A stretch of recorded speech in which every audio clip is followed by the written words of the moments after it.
What happens if you lose, Nick? Who the hell is Aquaman?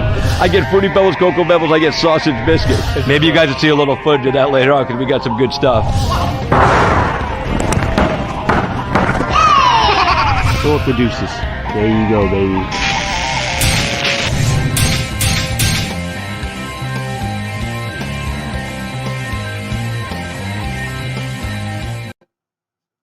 Hey, what's going on, boys and girls? Good evening and welcome to Cage Hour with Christopher James. It's the UFC 259 post-fight show brought to you by my friends at Just Heart Apparel and Just Heart Apparel East Coast. Andrew Sams, thanks for all you do, brother.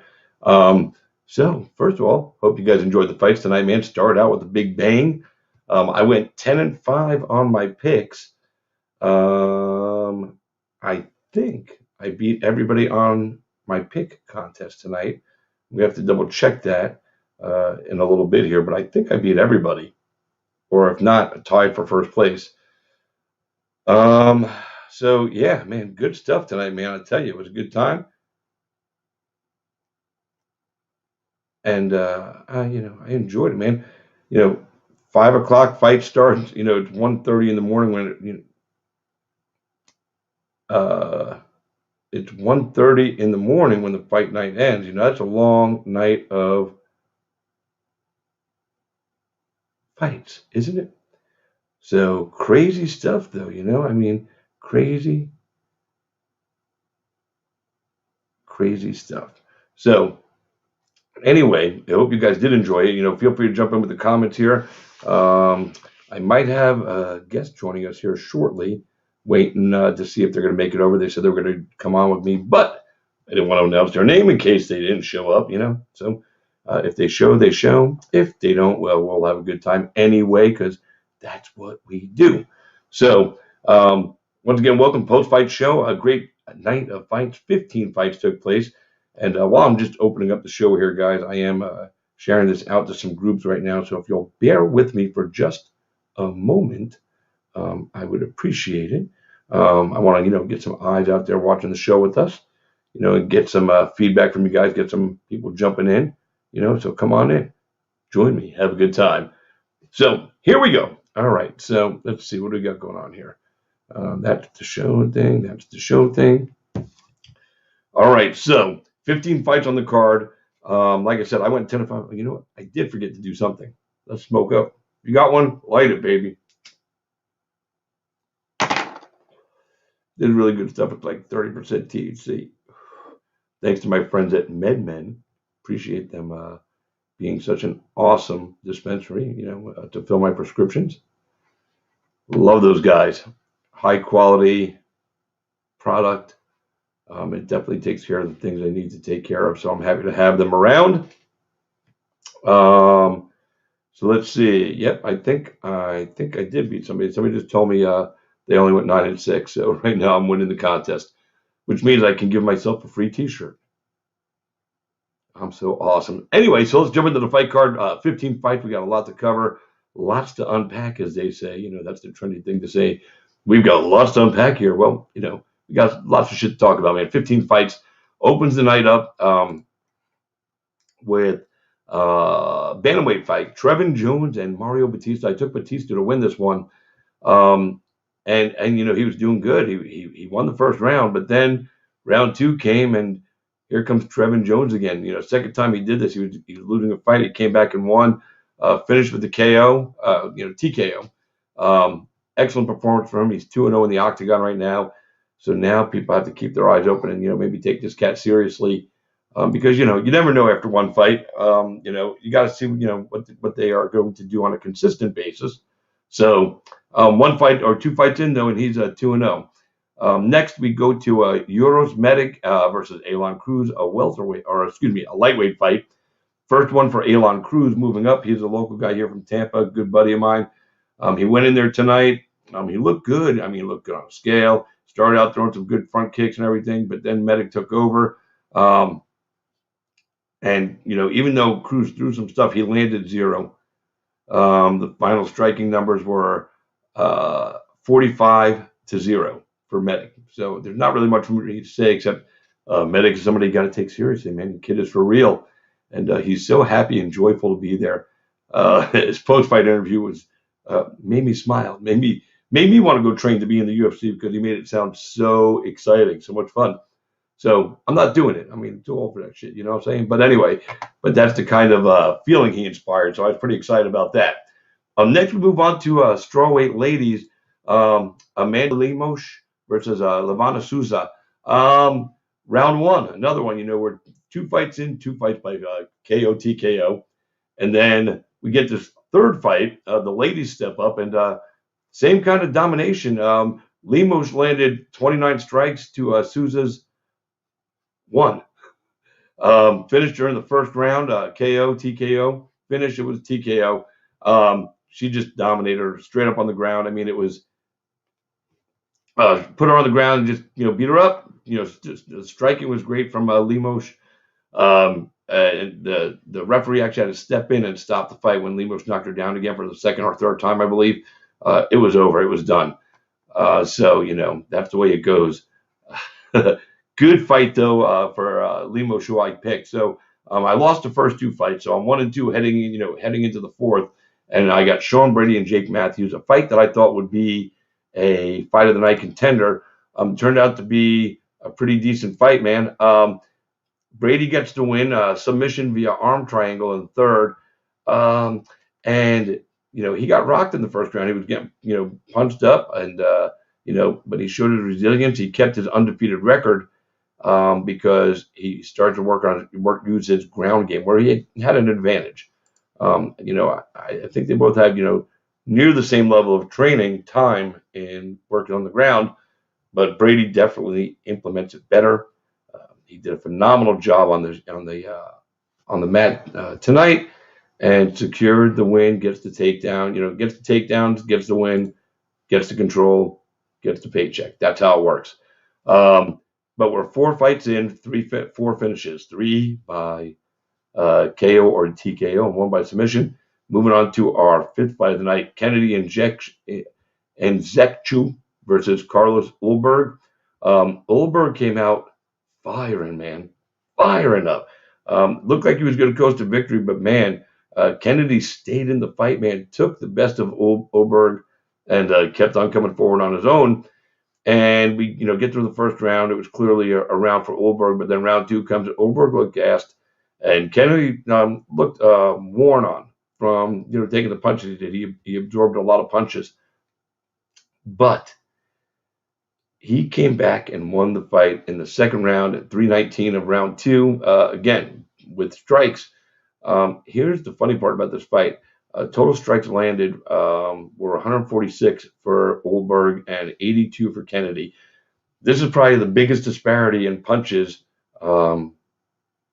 between 2 guys in the UFC, where the guy with almost half the amount landed won the fight. So it's one of those crazy things, you know. It was a hell of a comeback by Kennedy. He showed intestinal fortitude, his toughness. And his chin, you know, he's got a chin. He took some punches there, and it was, you know, rough sailing for him for a few minutes, man. I didn't know if he was going to make it through.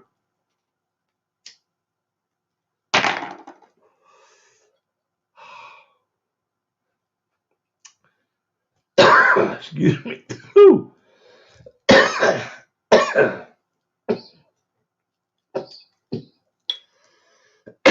Doctor gives me the good stuff. Next, we move into the flyweight division. Tim Elliott and Jordan Espinosa. This was an interesting fight. I picked Espinosa to win. By the other way, I lost the other fight there. So I was, what was I there? I had 1, 2, and lost 2. So I'm 2-3 after 5. Heading into the 6th fight, Tim Elliott and Jordan Espinosa. Flyweight attraction. These guys, you know, I took Espinosa. I thought he was going to be able to answer the movement and the craziness and the awkwardness of Tim Elliott, but I was wrong. Elliott did what Elliott does. He smothers you. He moves from awkward angles, and he just straight up, you know, owned Espinosa. After the second round, right before the round ended, there was some serious trash talk going on that prompted Mark Smith, the referee of that fight, to pull Tim Elliott aside and, you know, whisper something to him about, you know, hey, you know, whatever you're saying.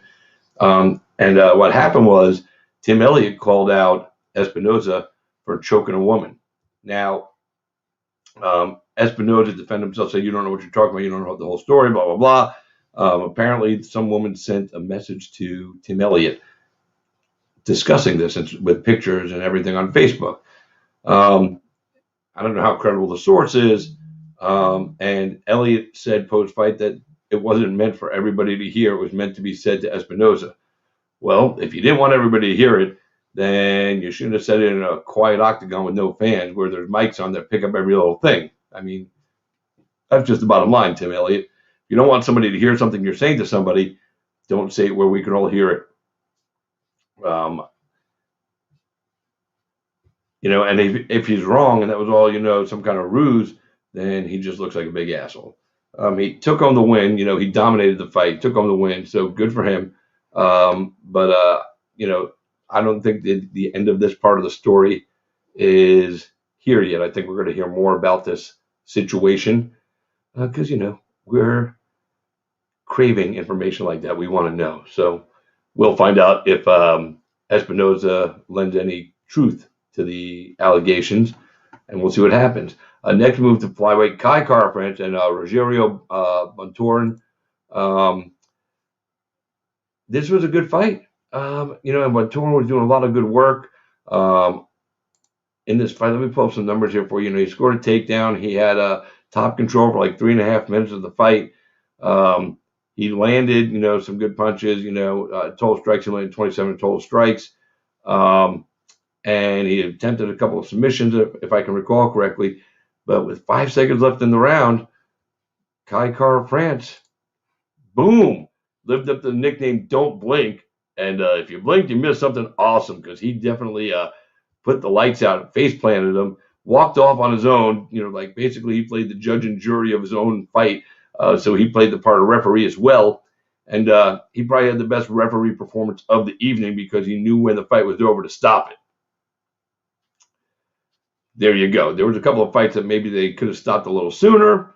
I'm not even going to call them out because what's the point? They're all going to do whatever they're going to do anyway, so fuck it. Why waste my energy on it? But Kai Kara-France called his shot. And then he went back in to punch more because I guess he didn't hear Herdine actually fully stop the fight. And then Bontorin threw his mouthpiece at him, but it was a quick fight. I mean, Kai Kara-France, 1 round, 5 seconds left, don't blink, lived up to the hype. Congratulations to him. It was awesome. I picked him to win as well. I was 2-4 going into that fight, so now I'm 3-4. Moving on to Askarov versus Joseph Benavidez. This fight went pretty much exactly how I expected it to. Askarov, dominated on the ground, just did what he does, smothers people, and coasted to a unanimous decision. Benavidez, as great as he is, and as much of a legendary figure as he is, especially in that lighter division, might want to think about hanging up because these younger guys are only going to get tougher to beat. And I know he loves to fight, and it's not my job or place to tell him when to retire. I'm just throwing it out there in the universe. I know there's other people that have said it as well. I'm not the only one. If you can't compete and win at the top, and you just keep getting losses accumulated against this new generation, then you hang it up, dude. Go out with your legacy intact is all I'm saying. So next we move to a bantamweight attraction, Kyler Phillips and Song Yadong. Kyler Phillips takes the unanimous decision. I got to look at some numbers on this one because I watched the whole fight, and I watched all the fights, and it was, I believe it was 29-28 across the board. Round number 2, for me, should have gone to Song Yadong. I felt he did more, even though Phillips did score a takedown in that round. So Song was the busier guy. He had only held the takedown, control for 41 seconds, so it's not like it was a significant portion of the fight. But that's the way it goes. I'm not mad about the decision either way because it was a close fight. I just felt that round 2 should have went to Yadong. Round 3 was definitely his, and round 1 was definitely Kyler Phillips. So, it's one of those fights, it could go either way. I just felt they went the wrong way in this one, but, I'm not the judge. I'm just some guy. Next fight, Dominick Cruz and Kenney. A lot of people out there picked against the Dominator, and I don't know why. They doubt this guy every time he shows up. And he went to work. Kenney was so cocky and confident that he was going to be the guy to solve the footwork, thing. And listen, Cody Garbrandt beat Dominick Cruz, but I don't think Cody Garbrandt, figured out the footwork game. I just think he had a great game plan. And it was his night that night. That's all that was, because Dominick Cruz is such a beautiful mind in MMA. I guess that's the way you say it. He's just so in tune with the sport, and he does things that others can't do. And even these younger guys coming up have trouble with it. At one point it looked like Kenney, like many others before him, was just mesmerized by the movement of Dominick Cruz. And can you blame anybody for being mesmerized? I mean, when I watch him fight, I get so soaked into what he's doing because he does it so well, and, they were talking about during the broadcast how, the biggest problem in MMA is getting hit. So, he came up with his own style, created his own thing. And while some have tried to imitate some of it, nobody will ever be able to duplicate it. They may come up with their own version of it, but it won't be the same. Dominick Cruz is just too smart of a fighter to go out there and lose to guys that he shouldn't lose to, and he won. For me, I had him winning every round. I'm trying to figure out who gave Kenney a round and why, because he didn't win any of them. But, again, I'm not the judge. I'm not the jury. I'm just some dude. That's how that goes. Let's see where we at. We're rolling up the card. We move on to the main card. Thiago Santos versus Alexander Rakic. This was absolutely the most boring fight on the card. Very little action. Both guys were afraid to pull the trigger. Rakic did win the fight. There's no doubt about that. But it was just boring. I mean, these guys, and I hate to say that because these guys, are obviously out there fighting smart, fighting the game plan, but, engage a little more. You know what I'm saying? Just a little, give us something to look at, something to enjoy, something to appreciate. I hate to be that guy, but it was a boring fight. Even the commentators were saying it. So again, and many others were as well. It was disappointing what we got from those two guys that we expected so much from. Maybe that's our fault for putting up these expectations on them, but based on what they've delivered to us before, the expectations aren't out of line. So, boring fight. Not even really going to talk about it because I'll fall asleep if I try to replay it in my head. Islam Makhachev and Drew Dober. This fight went pretty much exactly how I expected it to. Makhachev was going to work to the ground and then control position, land punches, control position, land punches, put his weight on him, make Dober uncomfortable and carry his weight around the whole fight, which is exactly what he did. And then, arm triangle from the half guard. Bing, bing, bing, bing, bing. And that's what was going to happen. No disrespect to Dober. You're going in there against a guy that will submit,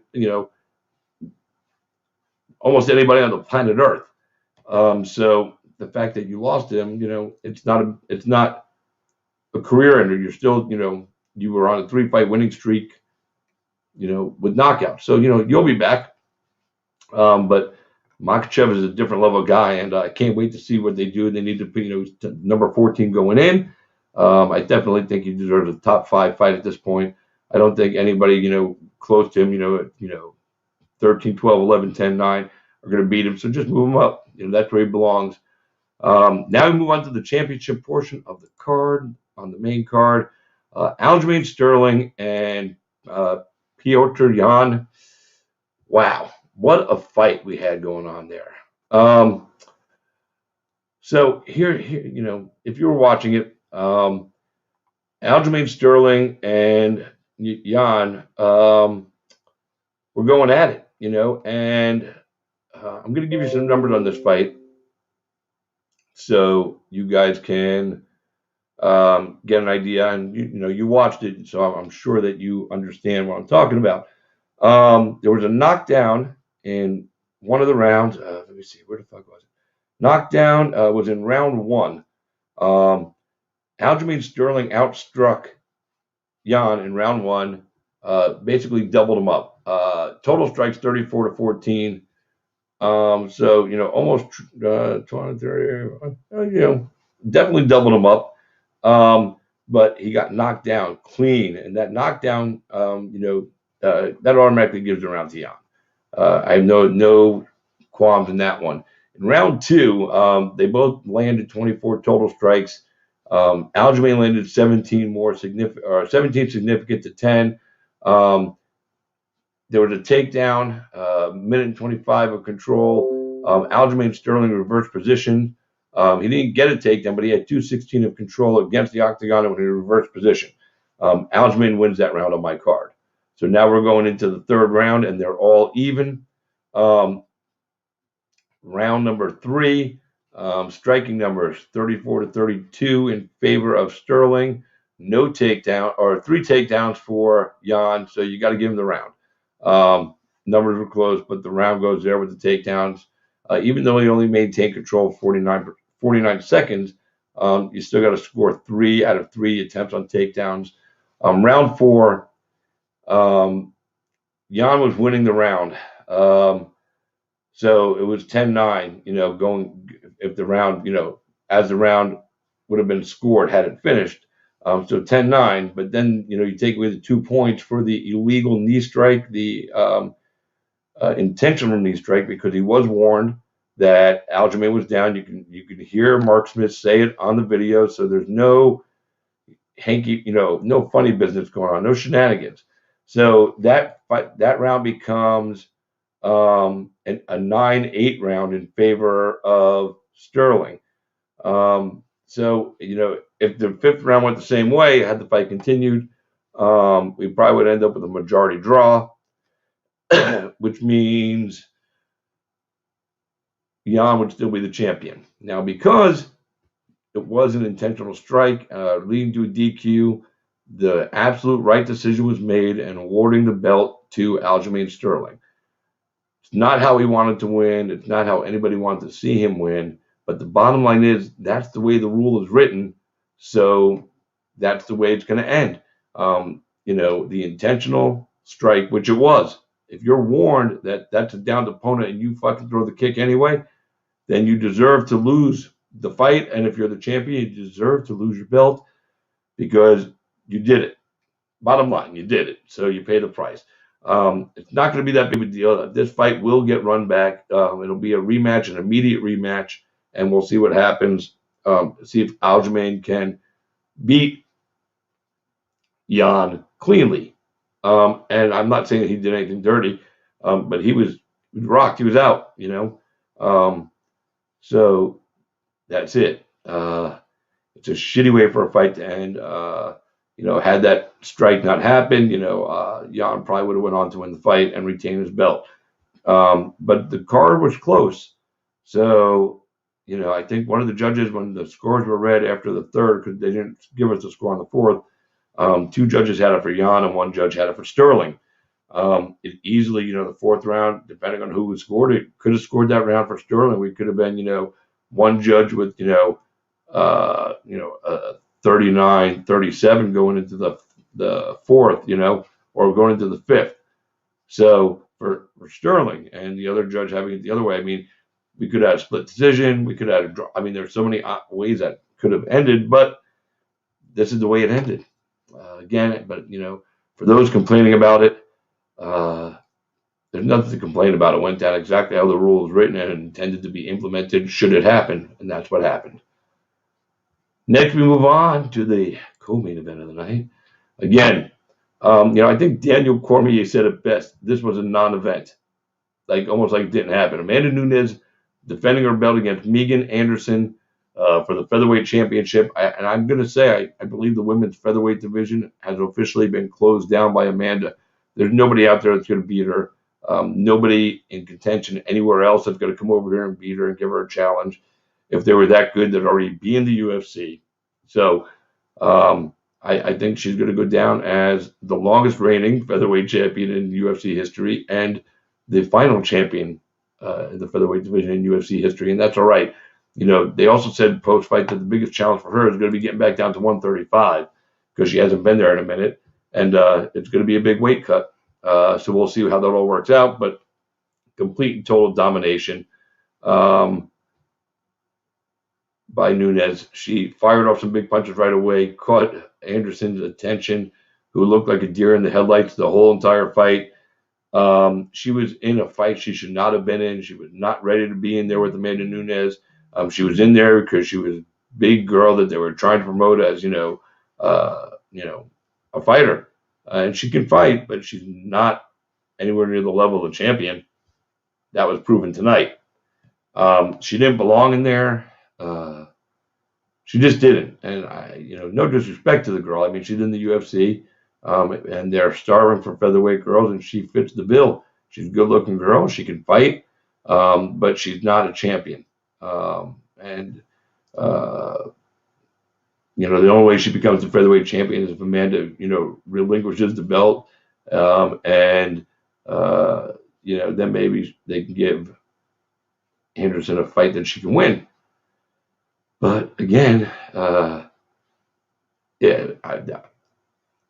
feel if I were her and that happened, I would feel no credibility in my title reign. I mean, how do you do that? You couldn't beat the reigning champion, so she retires. They start the division up again, and they put you in there against some girl that's, 5 inches shorter than you and has, 8 inches less reach, and is nowhere near the talent level of an Amanda Nunes or a Holly Holm, the women that have beat you up. So I'm not really sure how I would feel if I were her and that happened. Amanda Nunes looked phenomenal tonight. She's unstoppable. She may be the GOAT, number 2 behind Jon Jones. Definitely the female GOAT. And she may just be the second best fighter we've ever seen behind Jon Jones. And speaking of Jon Jones, we learned tonight that Jon Jones has nothing to worry about. Not that we ever thought he did against Israel Adesanya, but it was proven tonight that Israel Adesanya is not ready for Jon Jones, never was, and I don't think he ever will be. He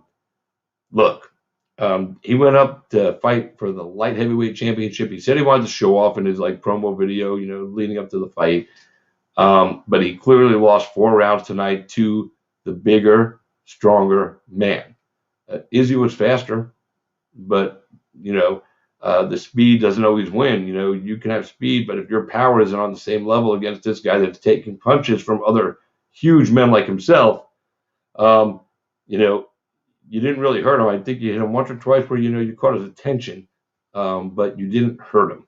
The last 2 rounds, he owned you. He put you on your back, and you showed that you have no ground game against the bigger man.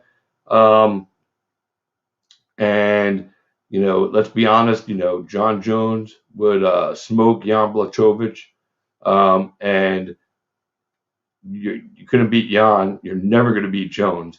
If you try to move up the heavyweight, dude, you're going to get dusted. So I think your post-fight interview where you say you're going to go down and own the middleweight division and do that thing, that's a good idea. Stay there for a while. Take whoever they give you at, the next number 1 contender and just keep beating them. Get paid, enjoy yourself. You're a huge star. You're a talented fighter, but you weren't ready for that. And you definitely would not be ready for Jon Jones. I really hope you don't come out and just try to, be one of those guys, that, you're still going to try to call it Jon Jones, dude.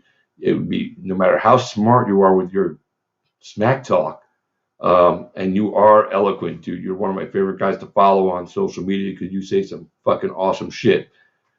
But at the end of the day, no matter what you say now about a potential fight with Jon Jones means anything, because it was proven tonight that you got beat by a lesser fighter than Jon Jones. And Jon Jones would dust him, and he'd dust you too. So that's it. I've never, people bust my balls. This guy, Thompson Morales, I believe his name is, he always busts my balls because I've never picked Adesanya to win. I don't know why. He's a fucking extremely talented athlete. I probably should have picked him on more than one occasion. But I didn't pick him tonight either. And I finally got one right.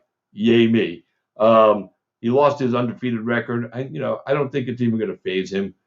He's at such a level of stardom, that this isn't going to do anything to hurt his career. He's still the middweight champion. He's still going to go and beat up guys at middleweight. I don't know if there's a middleweight out there right now that can beat him. Who knows? Maybe Luke Rockhold will come back and, go back down to the middleweight division, where he belongs. Don't try to come back up to light heavyweight. Maybe you go back down there, maybe you get a big fight with Izzy and Izzy beats you up. You both get a big payday. That's it. Great night of fights, man. I hope you guys enjoyed it, man. I got a message, by the way, from my guest that he couldn't make it tonight. He's stuck doing something with his missus. So, can't take you away from the old lady. That's just not cool. But anyway, I'm going to jump on out of here. I hope you guys enjoyed the fights as much as I did. Don't forget this Tuesday night coming up on Cage Side with Chris Rogerio. We'll be talking to Tyler Diamond, former Tough House contestant. And now he's going to be fighting for the PFL, making his debut in April. We'll have him on. I'm working on somebody else too. I'll let you know that tomorrow as I get some more information put together. But that's it for tonight, guys. So thanks for tuning in. For those that did, I think there were 6 of you tonight. I usually have more people, but whatever, man. It's late night, so watch it tomorrow. It's all right. And if you don't watch it, that's all right too, man. It's all good. But anyway, for those that did tune in, thanks for letting me be a part of your life today and for allowing me to be part of yours, even for just a little while. I'll never truly be able to put into words what that means to me, but just know it's right here in my heart. Thanks so much for the support you guys always give. And until next time, boys and girls, I am Christopher James, and you have been Cage Side. Good night, everybody.